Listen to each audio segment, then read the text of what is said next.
कल तो कथा में बड़ा विघ्न हो गया, नई दवाई ले ली तो ऐसी नींद आ गई कि कथा में ही सो गए, बोलते बोलते ही सो गए, माला करते करते सो गए। ऐसी स्थिति हो गई, आज नहीं ली है। गरुड़ जी महाराज को भूषण जी महाराज अपने पूर्व जन्म के चरित्र सुना रहे हैं। बात एक ऐसी भी विचार करने की होती है कि बिना किसी के आशीर्वाद के पूर्व जन्म के चरित्र हर किसी को याद नहीं रहते हैं, लेकिन शंकर जी ने प्रसाद दिया था भूषण जी महाराज को, इसलिए उनको याद थी। और तब वो कह रहे हैं कि मैं आपको अपने पूर्व जन्म के चरित्र सुनाता हूँ, और उसमें क्या है कि ते कलियुग कौशलपुर जाई और जन्मत भयो शूद्र तन पाई।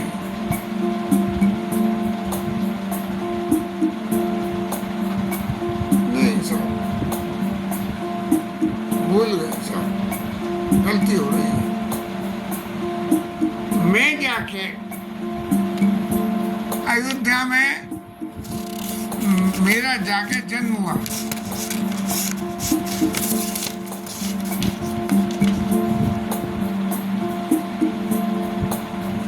नीति जो धर्म हमारी सब कह रहे थे, राम माया के पेरे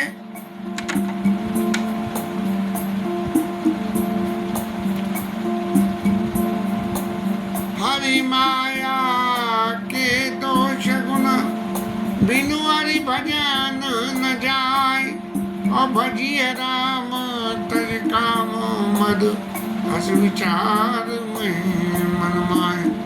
ते कल काल बरस बहु बसेउ अबध बियगेश, परेउ दुकाल विपति बस तब में गयऊ विदेश। भूषण जी महाराज कह रहे कि कलयुग में मेरा जन्म हुआ।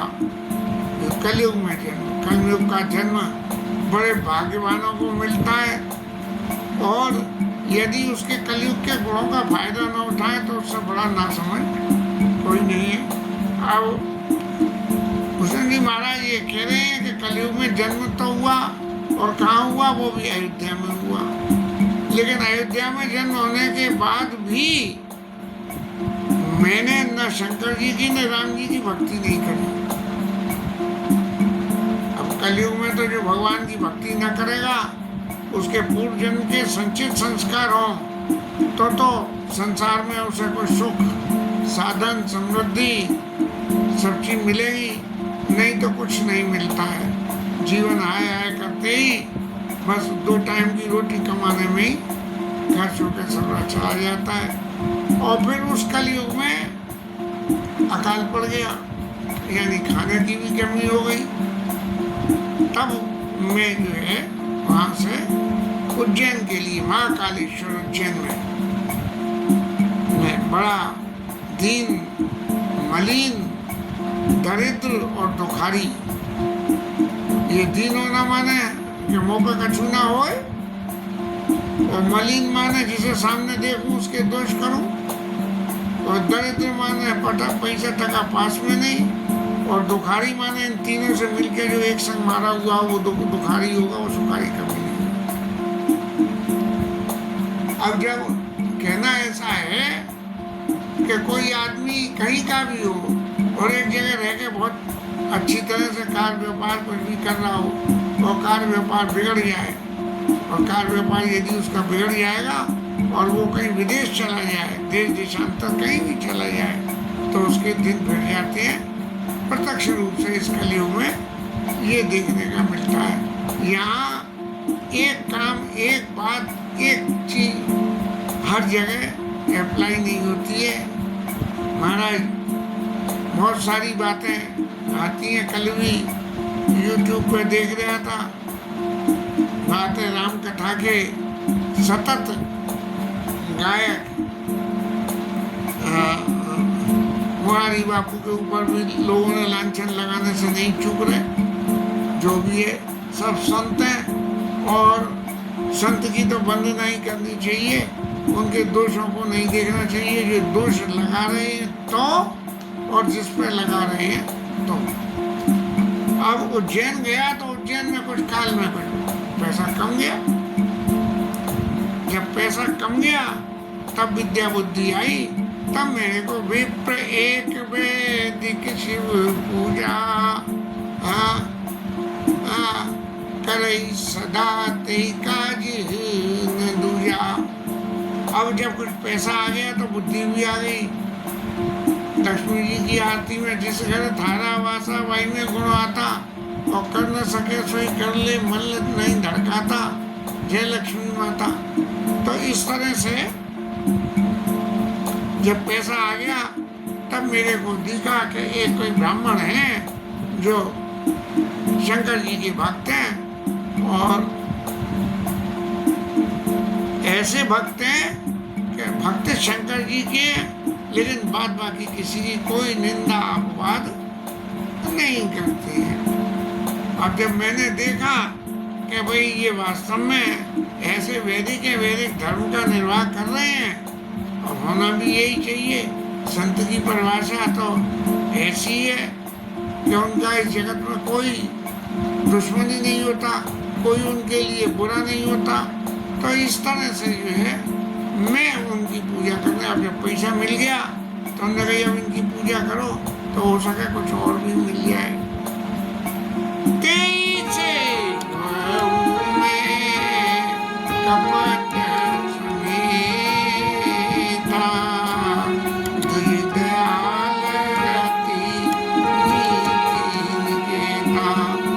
मैं बड़े कपट के साथ में, कपट क्या कि महाराज कुछ पुड़िया दे दें तब तक इनकी सेवा करो।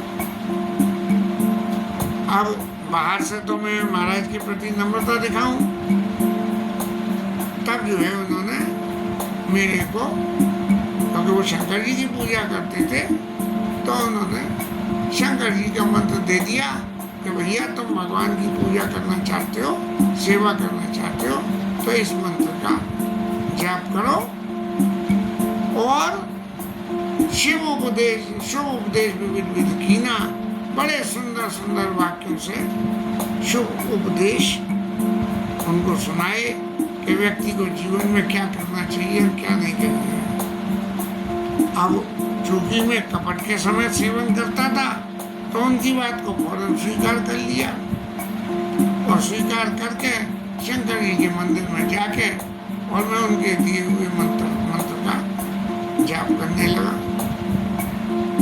अब मेरे मन में क्या हुआ, जब मैं मंत्र का, संस्कारों से नीच व्यक्ति हो कोई यदि, और उसके पास में पैसा आ जाए और पैसा आके वो किसी भी देवता की आराधना करने लगे, तो सबसे पहले उसके चित्त में दूसरों के प्रति दुराग्रह पैदा हो जाता है।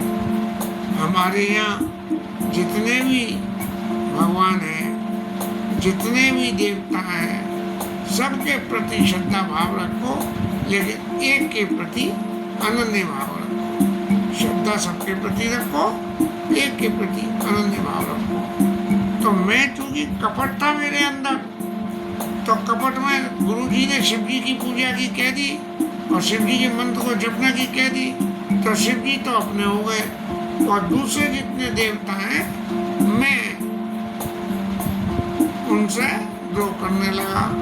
और तो और सही, हरिजन देखे हरिजन दुख देखे जरो, और करो विष्णु कर दो। यदि कोई संत दी जाए मेरे को जो किसी वजह से दुखी हो, तो मैं जो है उनसे जलन करने लगता कि अरे भाई तुम कुछ करते तो हो ही नहीं, तो होगा कैसे। मंत्र को जपो, ये करो, चाहे वो भगवान के कितने मंत्र जपता हो। कहना तो ये है कि आप जितना भी जप करते हैं वो किसी के सामने प्रकट नहीं होना चाहिए। अब गुरु जी मेरी इस बात को देखते कि देखो मंदिर में जाके तो जो है शंकर जी के मंत्र का जाप करते हैं, और जाप करने के बाद में आने के बाद में जो है लोगों की बुराई भलाई का काम करते हैं। तो ऐसे देख के गुरु जी रोज मेरे को समझाते कि देखो आप भगवान का नाम जपते हो तो बुराई भलाई के चक्कर में मत पड़ो, किसी से द्रोह मत करो, जीव मात्र में ईश्वर के दर्शन करो, ऐसा उपदेश करें। लेकिन ये उपदेश मेरे को सुहाते नहीं थे। और एक बार फिर मेरे इस आचरण से दुखी होकर गुरुजी ने मुझे बुलाया, बोले आप इधर आइए और आके जो मैं कहना चाहता हूँ मेरी बात को जरा ध्यान से सुनिए। तो उन्होंने मतलब की बात कही, क्या कि शिव सेवा कर फल सुत सोई, अविरल भगति राम पदोई। शंकर जी की तुम सेवा करते हो, इसका फल क्या है कि राम जी की भक्ति कौन सी? अविरल, जो कभी रुके ही ना, ऐसी भक्ति अविरल सतत आप शंकर जी की पूजा और सेवा करोगे तो भगवान राम की भक्ति सहज भाव से आपके पास में आ जाएगी। और उसका उन्होंने प्रूफ दिया। क्या प्रूफ दिया? राम बजई तात शिव दाता और नर पावर कर एक बाता। अब तुम तो द्रोह करते हो दूसरों से शंकर जी के अलावा, तो एक बात समझो कि शंकर जी की भक्ति करने से राम जी की भक्ति मिलती है, और लेकिन उसका प्रभाव क्या है, कैसे मिलती है कि शंकर जी खुद राम जी की भक्ति करते हैं, राम जी का ही ध्यान करते हैं। और जासु चरण अज शिव सन का अनुरागी, तासु द्रोह सुख ची अभागी। अरे शंकर जी जिसके चरणों में प्रेम करते हैं तो राम जी का ही द्रोह करते हो। अब भूषण जी महाराज कहते हैं अपनी बात को कि मैं अधम जाति का था, नीच जाति का, और कुछ विद्या आ गई और पैसा आ गया। तो जब नीच जाति के व्यक्ति में विद्या पैसा आ जाता है तो भयो जता आई दूध पिलाए। सांप को जैसे दूध पिलाओ तो उसमें दम आ जाती है, मुझे दूध पिलाता है उसी को ही डंक मारता है सांप अपना। तब जो है ऐसी स्थिति हो गई। गुरु जी ने मुझे शिक्षा दी तो वह शिक्षा तो मेरे अंदर कुछ गई नहीं, और बल्कि गुरु जी के प्रति मेरे चित्त में द्रोह पैदा हो गया। और क्यों हुआ? क्योंकि मैं नीच था। नीच माने मेरे संस्कार ओछे हो गए। अति दयाद गुरु स्वल्प न क्रोधा, और पुनि पुनि मोहि सिखाव सोदा। गुरु जी को बिल्कुल भी गुस्सा नहीं आई, और गुस्सा नहीं आने से क्या हुआ कि वो बार बार फिर कि भाई बेटा एक बात समझो, राम जी का भजन करो, राम जी से द्रोह मत करो, शंकर जी का भजन करो। यदि राम जी का द्रोह करोगे और शंकर जी का भजन करोगे तो कोई फल की प्राप्ति नहीं होगी। अब सबसे बड़ी बात क्या हुई, गोस्वामी जी कहते हैं कि जेते नीच बड़ाई पावा सो प्रथमई हठताई न सावा। नीच व्यक्ति जो होता है वो जिससे बड़ाई मिलती है उसको, जिसकी वजह से, तो वो सबसे पहले उसी का नाश करता है। और उदाहरण दिया रजमग परी निरादर सही पसन, सबकर पद प्रहार ने सही, और मर तोड़ाव प्रथम भरई, अपने नभ नयन किरीट न पड़ई। पृथ्वी में पड़ी हुई मट्टी, लोग पैदल चले तो पैदल की ठोकर से उड़ती है, और जब मट्टी उड़ती है तो सब मट्टी को उड़ाने वाला क्या होता है? हवा होती है। हवा से धूल को भर देता है, और फिर जो है लोगों के, राजा के मुकुट में आंखों गिरती है। इसीलिए भूषण जी महाराज कहने लगे કે સુનો કાગ પાતી আছে સમજી પ્રસંગા और बुध नहीं करई अधम कर संगा। जो बुद्धिमान है वो अधम व्यक्तियों का संग नहीं करते। लेकिन प्रश्न ये उठा कि बुद्धिमान है तो महाराज गुरु जी को जब ये पता लग गया तो फिर गुरु जी क्यों उनको बार बार प्रेस कर रहे हैं इस बात के लिए? क्योंकि वो संत है। संत हर हालत में अपने चेला चाटी को जो है भगवंत से मिलाने का प्रयत्न करते हैं। और कभी को विदेश गावई नीति कलन भल नहीं प्रीति। पूरे दुष्ट आदमी से न तो कले करे और ना उसके संग प्रीति रखे। अब दुष्ट है ये कैसे पता लगेगा? ये तो बड़ी विचित्र बात है। लेकिन जो आदमी नीति सम्मत बात करे और सत्य बोले उसका संग करे, जो अनीति की बातें करे और असत्य भाषण करे उसका संग नहीं करे। तो यदि ऐसे लोगों का, अब मान लो आपने किसी का संग कर लिया और संग करने के उपरांत आपके चित्त में ये पता लगी कि ये जो है अधम व्यक्ति है तो उसका संग छोड़ दो। बोले संग छोड़ो या न छोड़ो, उदासीन नित रहिए गोसाई। उदासीन होकर उनके संग में रहे, न भले की बात करे न बुरे की बात करे। ये महाराज केशव महाराज के संग क्या हुआ? ऐसा ही केशव महाराज के संग केस हुआ है तो जाति के बघेल जो भी कुछ है, जाति से क्या लेना देना। स्वभाव में भला आदमी समझ के संग करा, लेकिन पता लगा कि वो भले नहीं है। भले नहीं है तो राम राम श्याम श्याम भी बंद हो गई। अब मेरा हाथ टूट गया तो पूछ रहे थे तो मैंने उनको जवाब दे दिया ऐसे। उसके बाद फिर राम राम श्याम श्याम। तो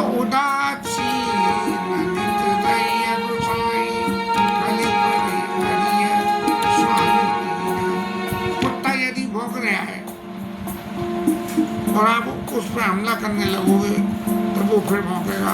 उसका भौंकना तो बंद नहीं होगा, भागेगा और भौंकता रहेगा। लेकिन दुष्ट को जो है कुत्ता यदि भौंक रहा है तो चुपचाप चलते चले जाओ, उसकी तरफ आंख उठा के भी मत देखो भौंकते हुए कुत्ते की तरफ। आंख उठा के देखा तो वो और भौंकेगा और संग चलेगा। तुम चलते चले जाओ। Barking dog seldom bites. भौंकने वाले कुत्ते बहुत कभी काट लेते हैं। तो इसलिए दुष्ट आदमी को कुत्ते की तरह परित्याग कर दो। अब मैं तो दुष्ट और हृदय में मेरी कुटिलता, और गुरुजी रोज मेरे को सिखा मैं कि बेटा इस कुटिलता को छोड़ो और शंकर जी की पूजा करो, राम जी के चरणों का ध्यान करो और शंकर जी से ये कहो कि मेरे राम जी के चरणों की भक्ति करो।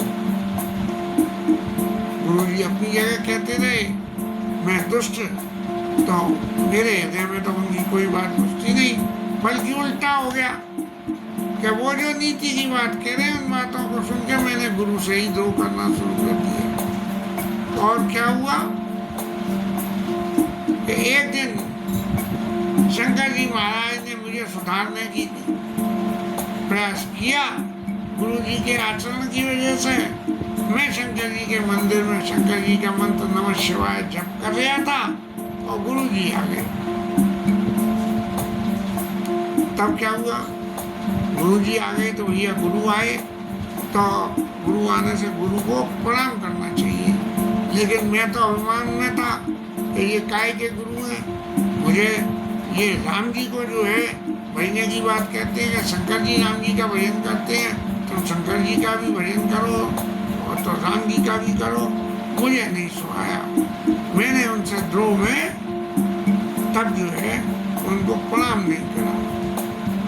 मर्यादा ऐसी कहती है कि आप मंदिर में बैठे हैं और कोई व्यक्ति आए जिसको आपको प्रणाम करना हो तो आप अपने आसन पे बैठे ही बैठे धरती में मस्तक रख के और उन देवता को प्रणाम करें तो वो प्रणाम उनके पास पहुंच जाएगा। गुरु ब्रह्मा गुरु विष्णु गुरुदेव महेश्वरा गुरु साक्षात पर ब्रह्मा तस्मै श्री गुरुवे नमः। लेकिन मैंने कुछ भी नहीं करा, और कुछ नहीं करा तो नतीजा क्या हुआ?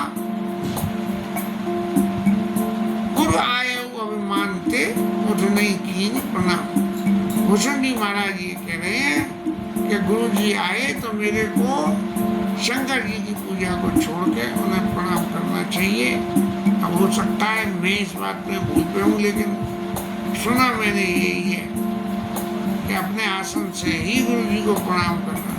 यहाँ उठने ही की प्रणाम, उठ के प्रणाम करने वाले पूजा कर रहे हैं तो उठ के प्रणाम ना हो, वहीं धरती में मस्तक टेक के अपनी नाक और माथे को टेक के उनको प्रणाम करें। अब गुरु जी को तो कोई फर्क नहीं, बोले कि शंकर जी की पूजा कर रहे हैं तो महाराज करने दो, तो गुरु जी ने तो कुछ कही नहीं। लेकिन शंकर भगवान को जब उन्होंने देखा कि अरे ये दुष्ट भजन मेरा करके गुरु का निरादर कर रहा है, तब जो है शंकर जी महाराज ने जो लीला करी, उस लीला में आकाशवाणी हुई। और क्या हुआ कि अरे भागे अज्ञानी और अभिमानी, तो सुन इस बात को, क्या कि तेरे गुरु के तो क्रोध है नहीं, और वो अति कृपाल चित्त सम्यक बोधा, किस समय क्या व्यवहार करना चाहिए ये उन्हें अच्छी तरह से मालूम है। इसलिए उन्होंने कही अभिमान के वशीभूत तो नहीं करना है तो मत करने दो, शंकर जी का भजन तो कर रहे, अति कृपाल चित्त सम्यक बोधा। लेकिन शंकर जी महाराज की भविष्यवाणी और आकाशवाणी ने कहा कि गुरु ने कुछ नहीं कही है तो भी मैं तेरे को शाप देता हूँ। क्यों देता हूँ शाप? इसलिए शाप देता हूँ कि नीति विरोध सुहाई न मोई, नीति का विरोध मेरे को नहीं सुहाता है। तेरे को गुरु जी को प्रणाम करना चाहिए था, लेकिन तेरे गुरु जी को प्रणाम नहीं किया। लेकिन कहते हैं कि कभी कभी बुराई में भी भलाई हो जाती है, तो ऐसे ही ये भूषण जी महाराज के संग में अभी बुराई हो रही है, लेकिन भलाई होकर तो भूषण जी शरीर मिला, तब तदप शाप देंगे तो ही नीति विरोध सुहाई न मोई। और एक बात सुन ले कि यदि मैं तेरे को दंड न दूं तो भ्रष्ट हो श्रुति मार्ग घोड़ा, जो श्रुतियों का जो बनाया हुआ जो मार्ग है, जिस मार्ग पर चल के गुरु ब्रह्मा गुरु विष्णु उसका निरादर करने का जो फल है, तो वो सब खत्म हो जाएगा। कोई कहेगा कि ये तो झूठी बात निकली है, देखो कुछ नहीं हुआ। इसलिए मैं प्रत्यक्ष में आकाशवाणी के माध्यम से तेरे को श्राप देता हूँ। और एक बात सुन ले कि जो गुरु जी से ईर्ष्या करते हैं वो रौरव नरक कोटि युग पड़े, करोड़ों युग तक रौरव नरक में जाके पड़ते हैं। नरक तो बड़ा भयानक नरक कहिए, तो वो जो है वहाँ जाके गुरु जी से जो ईर्ष्या करें, और उसके बाद में रौरव नरक में जाने के बाद फिर कोई योनि मिलेगी, तो जो भी योनि मिलेगी हर योनि में तकलीफ ही तकलीफ मिलेगी, बिना तकलीफ के वो रह नहीं सकता। अरे तू तो गुरु जी आए और अजगर की तरह से अजगर जैसे पड़ा रहता है, कोई पास से निकल जाए जब अजगर कुछ नहीं कहता है, लेकिन अजगर को छेड़ोगे तो वो घसीटने की कोशिश करता है, दूर से घसीट लेता है, या भूखा होता है तो बैठ रहे से अजगर, ये वो पापी और सर्प वो खल मल मति व्यापी, वो जो है तू जाके जो है सांप हो जा। और सांप की क्या होती है कि जहाँ रहता है वही खाता रहता है और वही पोटी करता रहता है।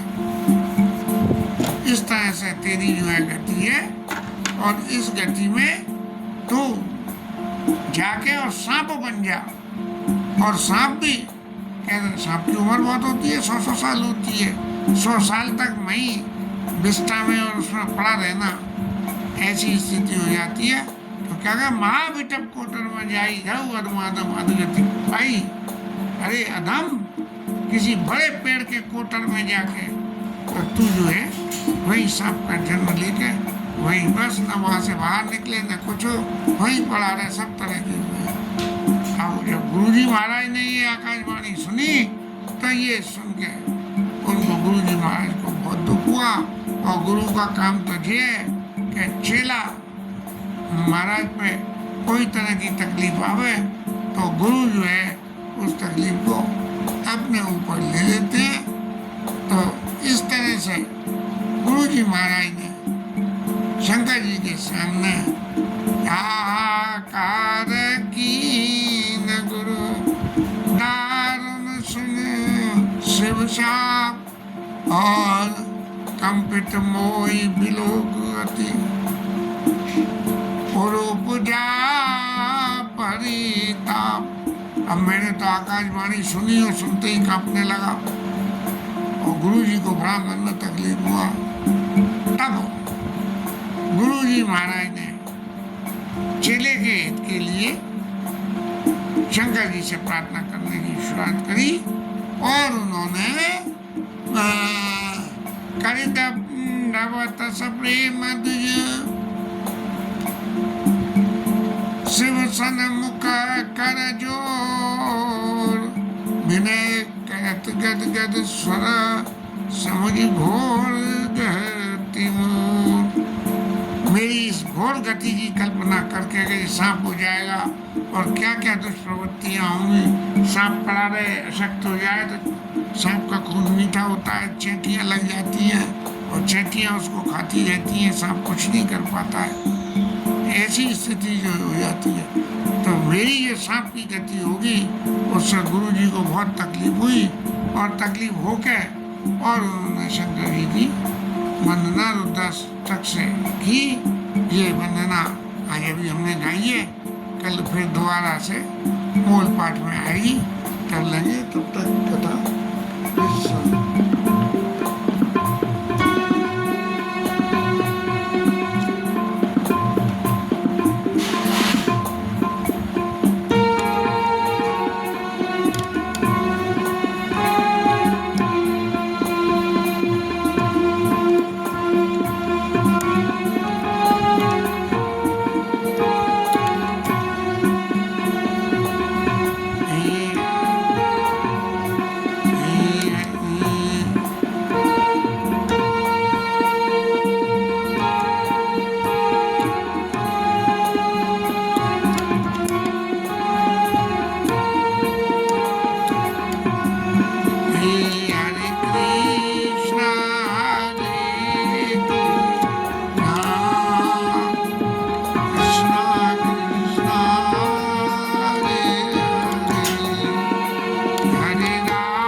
महाराज की